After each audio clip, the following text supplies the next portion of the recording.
اتنين انفلونسرز عملوا لايف 7 ساعات وباعوا ب7.6 مليون دولار. بس المفاجأة ان ما كانوش هم بجد، دول كانوا AI. نفس طريقة الضحك، نفس الاسلوب، نفس الكاركتر بالظبط، بس الفرق ان دول افاتارز اتعملوا من فيديوهات قديمة.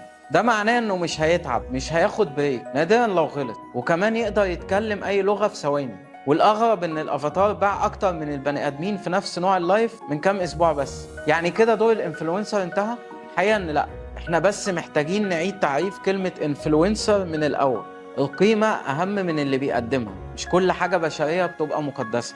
لازم تبدأ تستخدم AI في شغلك، سواء من مونتاج او من سكريبت او حتى تقديم محتوى. الناس بتحب الطبيعي بس من غير مثالية زايدة. ابني سيستم، ما ينفعش تشتغل عشوائي. اللي جاي محتاج اوتوميشن ومحتوى يتحول لاسيت، مش مجرد بوست. لو افاتار يقدر يبيع اكتر واسرع واوفر، يبقى مبروك عليك كده، انك عندك فرصة تقدر تكسب اكتر بذكاء. الانفلونس النهارده مش مرتبط بوجود البني ادم، الاهم المحتوى اللي بيوصل ويأثر وكمان يتعاد. المنافس بتاعك قريب مش هيكون شخص، ده كود او برومبت، وكمان بيشتغل 24 ساعة. شارك الفيديو مع حد بيشتغل في المحتوى، عرفه ان المنافس بتاعه مش محتاج بريك، هو بس برومبت مظبوط وهيبيع على طول.